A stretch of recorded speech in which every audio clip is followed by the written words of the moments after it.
Everyone, welcome back to my YouTube channel the commerce mentor. तो आज की class में जो हमारा टॉपिक है वो हम स्टार्ट करने जा रहे हैं। आज की क्लास में money and banking unit, macro economics की हम कौन सी यूनिट स्टार्ट करने जा रहे हैं? Money and banking. तो सबसे पहले पढ़ने वाले हैं कि सेंट्रल बैंक क्या होता है। देखो, बैंकिंग यूनिट का नाम है तो इसमें बैंक्स के बारे में होगा। अलग अलग बैंक्स होते हैं, जैसे कि आपका अकाउंट होगा किसी एक बैंक में। फॉर एग्जांपल अलग अलग बैंक्स हैं, हम जहाँ रहते हैं उसके एरिया के पास एसबीआई है, आईसीआईसीआई है, पीएनबी पंजाब नेशनल बैंक है, इसके अलावा बैंक ऑफ महाराष्ट्र है, राइट। तो अलग अलग बैंक्स हैं। तो ऐसे बहुत सारे बैंक्स हैं, राइट। यूनियन बैंक है, ऐसे बहुत सारे बैंक्स हैं। अब इन बैंक्स को भी तो कोई सुपरवाइज करता होगा, कोई कंट्रोल करता होगा। तो इन बैंक्स को सुपरवाइज और कंट्रोल करने वाली जो बॉडी है उस बॉडी को बोला जाता है सेंट्रल बैंक। सेंट्रल बैंक क्या करता है? रेगुलेट करता है, कंट्रोल करता है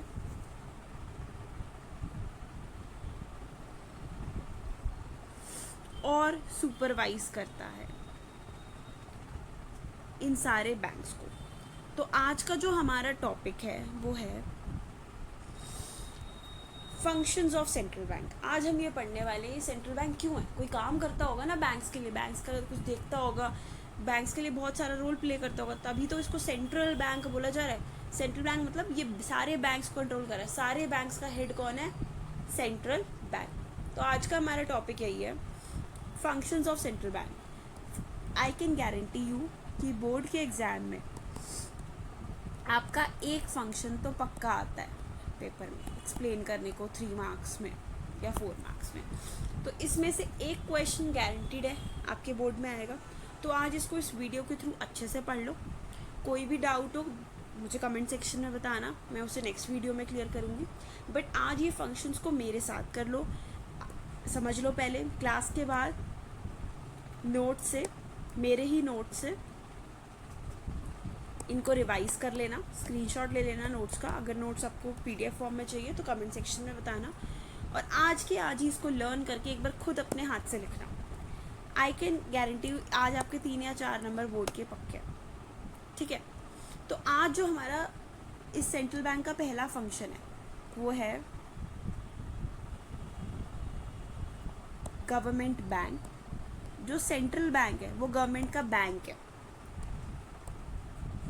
गवर्नमेंट का एजेंट है और गवर्नमेंट का एडवाइज़र भी है।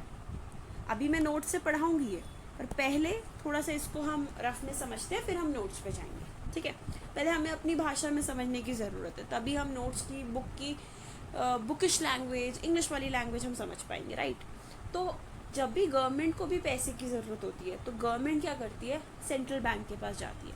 अच्छा, इंडिया के सेंट्रल बैंक को क्या बोला जाता है? आरबीआई। आपने सुना होगा न्यूज़ में, reserve bank of India. Government इसके पास जाती है कि पैसा दे दो। जैसे फॉर एग्जांपल ये गवर्नमेंट है, ये आरबीआई है, ओके। और ये आरबीआई के सारे बैंक्स हैं जो सारे क्या कहते हैं, आरबीआई के अंडर काम कर रहे हैं। ये वो बैंक्स हैं। अब होता क्या है कि गवर्नमेंट को चाहिए पैसा, गवर्नमेंट आरबीआई के पास जाएगी। तो गवर्नमेंट आरबीआई के पास जाएगी कि भाई मुझे पैसा दे दो। कई बार गवर्नमेंट को एडवाइस चाहिए होती है, कई बार गवर्नमेंट कंफ्यूज हो जाती है इकोनॉमी में जब सिचुएशन चलती है, तो एडवाइस के लिए भी इनके पास जाते हैं। इसके अलावा जो आरबीआई है वो गवर्नमेंट का एजेंट का भी काम करता है। गवर्नमेंट के एजेंट क्या होता है? जैसे सपोज करो मैं किसी को एज एन एजेंट हायर कर लूँ कि आप मेरे यूट्यूब चैनल की एडवर्टीजमेंट करो, तो वो मेरे बिहाफ पे काम कर रहे हैं, राइट। मैं इसके लिए उनको पेमेंट करूँगी या उनको इन रिटर्न कुछ दूंगी, राइट। तो वो क्या है, वो अगर आप बाहर जाके मार्केटिंग करते हैं, मार्केट में जाके कि आप इस यूट्यूब चैनल की से प्राइवेट क्लासेस ले लीजिए, ये सब्सक्राइब कर लीजिए, तो वो क्या कर रहे हैं? वो मेरे बिहाफ पे मुझे रिप्रेजेंट कर रहे हैं। ऐसे ही आरबीआई भी गवर्नमेंट को क्या करता है, रिप्रेजेंट करता है। तो RBI acts as an agent of government. तो हमारा पहला फंक्शन क्या है, प्लीज़ मेरे साथ साथ रिपीट करो। जब हम अपने 5 सेंसेस का यूज़ करते हैं तो हमें विद इन द क्लास याद हो सकता है।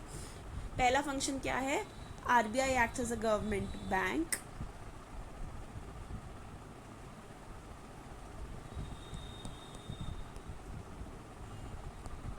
Agent and advice. अब इसे नोट से पढ़ते हैं। मैंने काफ़ी आपको बैकग्राउंड इन्फॉर्मेशन दे दी है जिससे आपको समझ आए।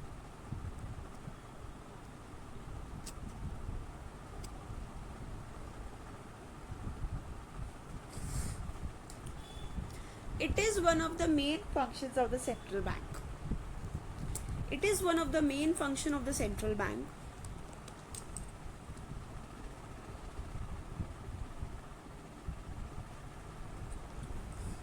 It acts as a government bank. जो सेंट्रल बैंक है वो गवर्नमेंट का बैंक है, क्योंकि as it performs all banking functions of the government.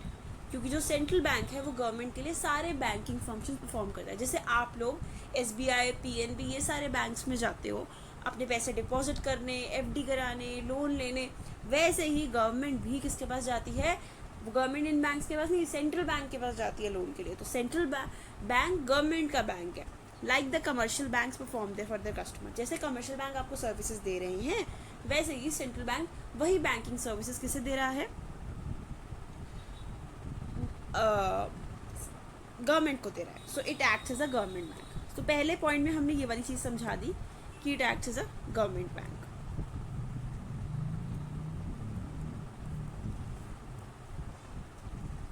For example, central bank keeps deposits of the government.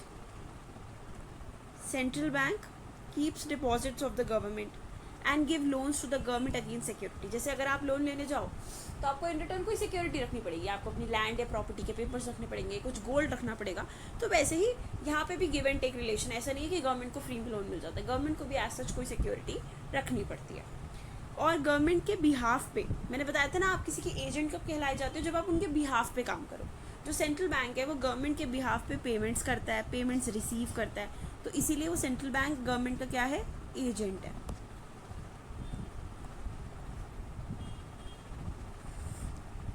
It acts as an agent to the government because it manages public debt on behalf of the government. जब public से loan लेना होता है तो उस loan को manage भी कौन करता है, आरबीआई मैनेज करता है। पर वो लोन आरबीआई नहीं ले रहा होता, वो ले गवर्नमेंट रही होती है। तो गवर्नमेंट जो है अपने बिहाफ पे वो काम किससे करवा लेती है, आरबीआई से। आरबीआई को कहती है कि तुम मेरे बिहाफ पे पूरे पब्लिक डेट, पब्लिक से जो हम सिक्योरिटीज़ के अगेंस्ट लोन लेंगे उसको मैनेज करना। तो जब वो मैनेज करता है तो वो गवर्नमेंट का एजेंट बन जाता है। Third, it acts as an adviser to the government because वो गवर्नमेंट को एडवाइस करती है। आरबीआई गवर्नमेंट को बहुत सारे economic issues, financial issues, monetary matters पे क्या करती है, एडवाइस भी करती है।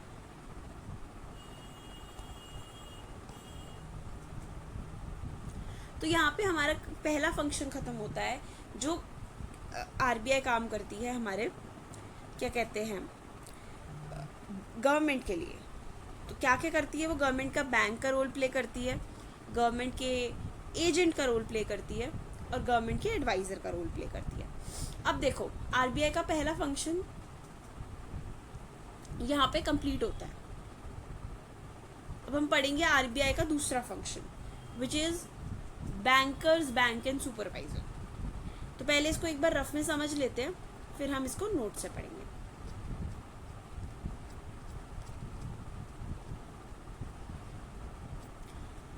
तो देखो, पहला फंक्शन हमने क्या कवर किया,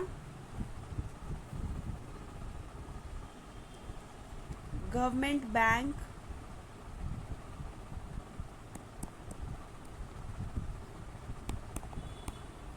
agent and adviser.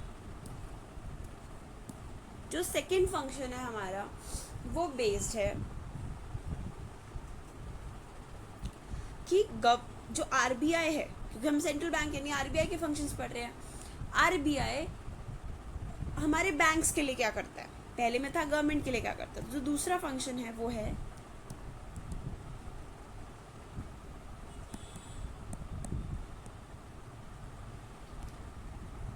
Bankers bank and supervisor. जैसे स्कूल में टीचर्स होती है,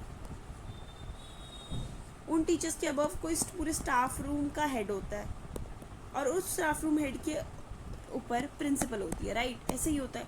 सिमिलरली जो इतने सारे बैंक्स हैं, इनको सुपरवाइज करने के लिए भी कोई होना चाहिए, इन सारे बैंक्स का भी कोई बैंक होना चाहिए, तो उसे वो होता है आरबीआई। तो यही ये फंक्शन कहता है, बैंकर्स बैंक कि हमारा जो आरबीआई वो सारे बैंक्स का क्या है, बैंक है। और क्या करता है आरबीआई, सुपरवाइज करता है, तो सुपरवाइजर भी है। आई होप आपको इस फंक्शन की हेडिंग क्लियर होगी। अब हम इस फंक्शन को नोट से पढ़ते हैं और क्लैरिटी के लिए। ये नोट्स मैं आपको बता दूं, ये नोट्स मेरे जो ये नोट्स है कम्प्लीटली सीबीएसई ओरिएंटेड है, सीबीएसई बोर्ड ओरिएंटेड है। इसको आप सीयूटी के लिए प्रिपरेशन के लिए भी यूज़ कर सकते हैं, बट सीयूटी के लिए आपको थोड़े एमसीक्यूज वगैरह प्रैक्टिस करने पड़ेंगे। तो अगर आपको ये नोट्स चाहिए तो do let me know in the comment section. हाँ, तो हमारा पॉइंट था bankers bank and supervisor. It is one of the main function of the central bank. Central bank is the bankers bank because it regulates all other commercial banks. यही बात मैं आपको starting of the class से बोल रही हूँ कि जो सेंट्रल बैंक है वो सारे कमर्शियल बैंक को रेगुलेट कर रहा है, सुपरवाइज कर रहा है। सेंट्रल बैंक क्या क्या करता है, कस्टोडियन ऑफ कैश रिजर्व्स। अब आप अगर एक अकाउंट खुलवाते हो, आप उसमें कुछ पैसे रख के आते हो, राइट। सिमिलरली ये जितने भी बैंक्स हैं, ये अपने पैसे कहाँ रखने जाते हैं, ये रखने जाते हैं सेंट्रल बैंक के पास। सेंट्रल बैंक ने कंपलसरी कर रखा है सारे कमर्शियल बैंक्स के लिए कि आपको एक मिनिमम, उन्होंने परसेंटेज डिसाइड कर ली, कुछ भी हो सकती है वो परसेंटेज, हम उस इतनी डिटेल में नहीं जाएंगे। XY% आप कुछ भी मान लो, ठीक है। मान लो कि उन्होंने कहा है कि जितने आपके पास रिजर्व्स हैं टोटल, उसका 5% आप हमारे पास डिपॉजिट कराओ।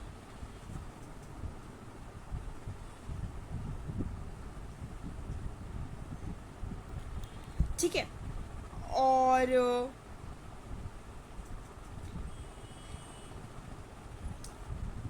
बेसिकली इसमें ये बता रहे हैं कि सेंट्रल बैंक देखो हेड है अपने सारे बैंक्स का, तो सेंट्रल बैंक अपने बैंक्स को कहता है कि आप अपने जितने आपके पास पैसे हैं उसका सर कुछ परसेंट, जैसे कि 5% आप हमारे पास डिपॉजिट कराओ in the form of reserve की फॉर्म में। ये रेशियो सेंट्रल बैंक ही डिसाइड करता है, और इस रेशियो को कैश रिजर्व रेशियो कहते हैं। तो ये जो हमारा फंक्शन है बैंकर्स बैंक एंड सुपरवाइजर, इसी के अंदर फर्स्ट हेडिंग है कस्टोडियन ऑफ कैश रिजर्व्स, कि सेंट्रल बैंक कहता है कि हम सारे कैश रिजर्व्स का मैं कस्टोडियन हूँ। कस्टोडियन मतलब अपनी कस्टडी में मैं तुम्हारे पैसे रखूँगा। तो सेंट्रल बैंक ने सारे कमर्शियल बैंक के लिए कंपलसरी कर रखा है कि आप अपने पैसों का एक फिक्स परसेंटेज 5-10 जो भी वो मेरे पास रखो, ठीक है। ये है पहला पॉइंट कि वो सेंट्रल बैंक अपने कमर्शियल बैंक को कहता है कि इतना % पैसा तुम्हें मेरे पास रखना पड़ेगा। दूसरा, जैसे अगर आपको लोन की ज़रूरत होगी तो आप अपने बैंक के पास जाओगे, SBI, PNB, union bank of India, bank of Maharashtra, कोई ICICI, जो भी आपका बैंक है। बट व्हाट इफ ये बैंक्स को भी तो पैसे की ज़रूरत होती है ना, कभी एकदम से इनको नीड पड़ जाती है, तो ये कहाँ जाते हैं, ये लोन लेने जाते हैं सेंट्रल बैंक से। When commercial banks fail to meet their financial requirement from other sources, अगर कमर्शियल बैंक को पैसे चाहिए और उन्हें कहीं से भी पैसे नहीं मिल रहे, फिर वो जाते हैं सेंट्रल बैंक के पास। किसके पास जाते हैं, सेंट्रल बैंक के पास, to give loans and advances to get होगा। फिर किसके पास जाते हैं, वो सेंट्रल बैंक के पास जाते हैं कि सेंट्रल बैंक आप तो हमारे हेड हो, प्लीज़ हमें लोन दे दो। तो सेंट्रल बैंक उन्हें लोन दे देता है और उन्हें बैंक फेलियर से बचा लेता है। बट सेंट्रल बैंक ऐसे ये कहता है कि पहले तुम बाकी जगह से ट्राई करो। जैसे हमारे मम्मी पापा होते हैं, हम उनसे हेल्प मांगने जाते हैं तो वो कहते हैं पहले खुद से ट्राई करो, फिर हम आपकी हेल्प करेंगे, क्योंकि वरना हम इंडिपेंडेंट नहीं हो पाएंगे, राइट। तो सिमिलरली सेंट्रल बैंक भी यही कहता है कि मैं आपका लेंडर हूँ, मैं आपको लेंड करूँगा पैसे, लेकिन लास्ट रिजॉर्ट, लास्ट ऑप्शन, पहले आप बाकी जगह से ट्राई करो। तो आपको ये लाइन ज़रूर लिखनी है, when commercial banks fail to meet their financial requirement from other sources, they approach the central bank to get loans and advances as lender of last resort. So it gives loans and prevent bank failure.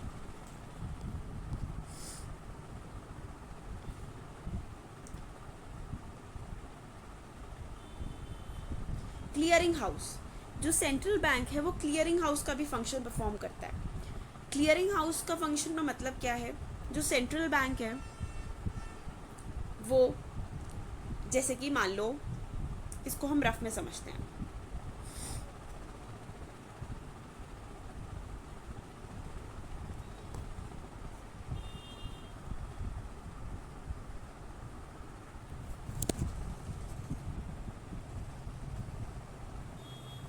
हाँ तो हम clearing house function समझ रहे थे, एक बार rough में समझते हैं कि सेंट्रल बैंक ना क्लियरिंग हाउस का काम करता है। मान लो कि ये है हमारा बैंक ए, ये है हमारा बैंक बी।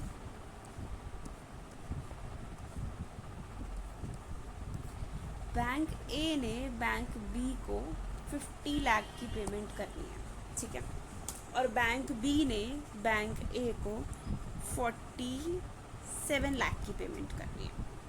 तो इस केस में सेंट्रल बैंक एक क्लियरिंग हाउस का काम करता है। वो कहता है कि अगर आपने 50 लाख की करनी है, आपने 47 लाख की करनी है, तो डायरेक्ट आप 3 लाख की कर दो। तो बैंक इन दो बैंक्स के बीच में क्या करा रहा है, सेटलमेंट करा रहा है, उनके जो ड्यूज़ है उनको क्लियर करा रहा है। तो इसीलिए हम सेंट्रल बैंक को क्या बोलते हैं, क्लियरिंग हाउस। यही हमारा सब हेडिंग है under the function bankers bank and supervisor. अब इसको अपने नोट से पढ़ लेते हैं।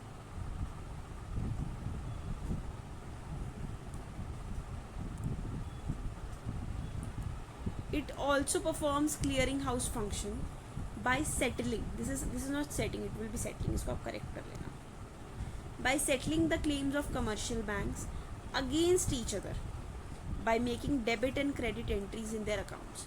अपने अकाउंट्स में डेबिट या क्रेडिट की एंट्रीज करके वो अपने जो क्लेम्स हैं उनको क्लियर कर लेते हैं विद सेंट्रल बैंक। तो सेंट्रल बैंक किसका काम कर रहा है, क्लियरिंग हाउस का काम कर रहा है। आई होप ये क्लियर होगा कि जो सेंट्रल बैंक है वो क्लियरिंग हाउस का फंक्शन कर रहा है, वो दोनों के जो दो बैंक्स के आपस में क्लेम्स हैं उनको सेटल करवा रहा है। नेक्स्ट हमारा पॉइंटर है, हमारी हेडिंग क्या थी, bankers bank and supervisor. So bankers bank में हमने ये वाला पॉइंट बताया, custodian of cash reserves, lender of last resort, clearing house. Next है सुपरवाइजर, कि जो सेंट्रल बैंक है वो सुपरवाइजर का काम करता है, कि जितने भी कमर्शियल बैंक्स हैं उनको सुपरवाइज करता है, उनकी पीरियोडिक इंस्पेक्शन करता है, जो बैंक्स का आपस में जो भी चल रहा है उसको सुपरवाइज करता है, उनकी फंक्शनिंग को देखता है, ठीक है। इसके अलावा सेंट्रल बैंक इनके लिए रूल्स एंड रेगुलेशंस बनाता है, जैसे कि अगर कोई मर्जर होना है तो मर्जर से रिलेटेड रूल्स, लाइसेंसिंग से रिलेटेड रूल्स, ब्रांच एक्सपेंशन से रिलेटेड रूल्स, जो सारे कमर्शियल बैंक्स को फॉलो करने होते हैं।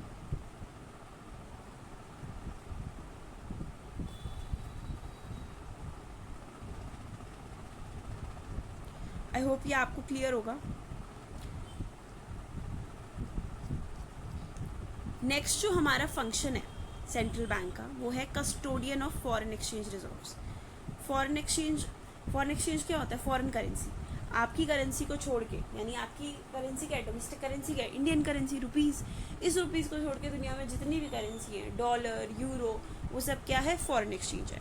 तो सेंट्रल बैंक का काम होता है कि वो इन सब फॉरेन एक्सचेंज रिजर्व्स का क्या बनता है, कस्टोडियन बनता है, मतलब उनको भी मेंटेन करता है, उनको अपने पास संभाल के रखता है। It is responsible for maintaining and keeping reserves of foreign exchange of a country.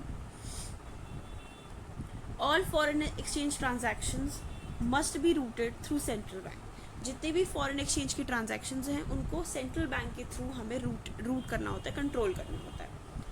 तो ये किस किस ऑब्जेक्टिव में हेल्प करता है हमें, इससे फॉरेन एक्सचेंज का रेट मेंटेन रहता है। फॉरेन एक्सचेंज की अगर एकदम से रिक्वायरमेंट हो जाती है तो सेंट्रल बैंक के पास फॉरेन एक्सचेंज रखा है, वो प्रोवाइड कर देता है, और जो BOP सिचुएशन है इकोनॉमी की उसको भी ये करेक्ट करता है। आई होप आपको ये फंक्शन क्लियर होगा, custodian of foreign exchange reserves.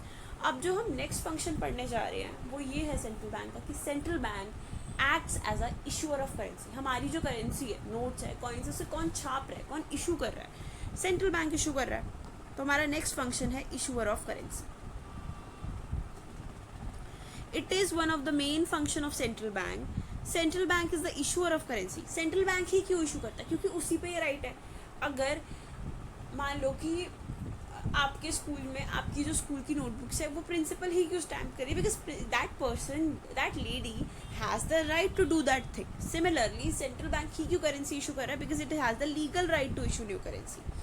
दूसरा, इसके अलावा अच्छा क्या सेंट्रल बैंक के अलावा कोई कंट्री में करेंसी इशू करता है? नहीं. सेंट्रल बैंक ऐसी अकेली अथॉरिटी है जो करती है. तो central bank is the sole authority to print new currency notes except 1 rupee notes and coins. क्या बोल रही है ये स्टेटमेंट ये बोल रही है कि हाँ सेंट्रल बैंक ही नई करेंसी नोट्स को प्रिंट करता है, लेकिन एक एक्सेप्शन है. एक्सेप्शन क्या है? जो 1 रुपी के नोट्स हैं और जो इतने कॉइन्स हैं वो सब कौन इशू करता है? Ministry of finance. तो this can come as a 1 mark question in CUET as well as in board exams कि who issues 1 rupee notes and coins. So कौन इशू करता है? Ministry of finance. Except that जो भी currency आपके 500 के notes 20, 10, 100 ये सब कौन इशू कर रहा है? Central bank. Central bank is the sole authority. अच्छा, सेंट्रल बैंक की कंप्लीट मोनोपोली है. मोनोपोली का मतलब समझते हो? Only body involve. जो करेंसी इशू करने की चीज़ उसमें सेंट्रल बैंक की अपनी मोनोपोली है, वो जो चाहे वो कर सकता है. क्यों ऐसा किया जाता है? ताकि मनी सप्लाई पे कंट्रोल रखा जाए, नोट सर्कुलेशन में यूनिफॉर्मिटी रहे. होता क्या है, अगर मान लो कि कोई नोट सेम ना हो, यूनिफॉर्मिटी ना हो, तो उससे ट्रस्ट इश्यूज होते हैं, पब्लिक कॉन्फिडेंस में वो आता है. तो इससे अगर एक ही ऑर्गेनाइजेशन नोट्स की इशूइंग करेगी तो उससे यूनिफॉर्मिटी रहेगी. To maintain faith of public in currency, public का ट्रस्ट बना रहता है. Last, to bring uniformity in note circulation. Note circulation में यूनिफॉर्मिटी रहती है. आई गेस ये पॉइंट रिपीटेड है. तो सेंट्रल बैंक इसके अलावा क्या करता है? सेंट्रल बैंक गवर्नमेंट को लोन भी देता है सिक्योरिटीज़ के अगेंस्ट. क्या होता है ना, देखो कई बार गवर्नमेंट का जो बजट है, गवर्नमेंट बजट लेके चलती है कि अच्छा हमें इतने पैसे चाहिए होंगे, पर पैसे उससे कम पड़ जाते हैं, तो इससे आ जाता है डेफिसिट. डेफिसिट मतलब कमी. जब गवर्नमेंट का डेफिसिट आता है तो वहाँ पे सेंट्रल बैंक लोन देता है गवर्नमेंट को. तो ये जब गवर्नमेंट जो सेंट्रल बैंक है वो गवर्नमेंट के डेफिसिट को कवर कर रही है, नई करेंसी छाप के उन्हें लोन दे रही है, तो वो उनके डेफिसिट को क्या कर रही है? फिनेंस कर रही है. तो इसी को बोला जाता है deficit financing. Central bank provides finance that is loan to government against securities to meet government deficit by issuing new currencies known as deficit financing. तो ये 1 मार्क में भी क्वेश्चन आ सकता है कि डेफिसिट फिनेंसिंग क्या होता है. तो आज की क्लास में हमने पढ़े फंक्शंस ऑफ सेंट्रल बैंक. ठीक है, आई होप आपको ये क्लियर होगा. इसके अलावा आज एक 1 मार्क क्वेश्चन और हम डील करने वाले हैं. इसमें क्या लिखा है? All currencies except 1 rupee notes and coins are signed by RBI governor. 1 rupee note और कॉइन्स को छोड़ के सारी करेंसी कौन इशू करता है? RBI. तो उनको साइन भी कौन करेगा? RBI का गवर्नर. बट जो 1 रुपी नोट्स एंड कॉइन्स है उनको कौन साइन कर रहा है? उनको कौन इशू कर रहा है? उनको साइन कर रहे हैं फिनेंस सेक्रेटरी. ये 1 मार्क में आ सकता है. ठीक है, इसके अलावा आज हमने क्या पढ़े? फंक्शंस ऑफ सेंट्रल बैंक पढ़े. पहला फंक्शन हमने क्या रीड किया था? पहला फंक्शन हमने पढ़ा था कि जो सेंट्रल बैंक है वो गवर्नमेंट के लिए काम करता है. वो गवर्नमेंट का क्या है? Bank, agent, adviser. दूसरा हमने पढ़ा था बैंकर्स, बैंक एंड सुपरवाइजर. जितने भी बैंक्स हैं उनका बैंक है, उनको सुपरवाइज करता है.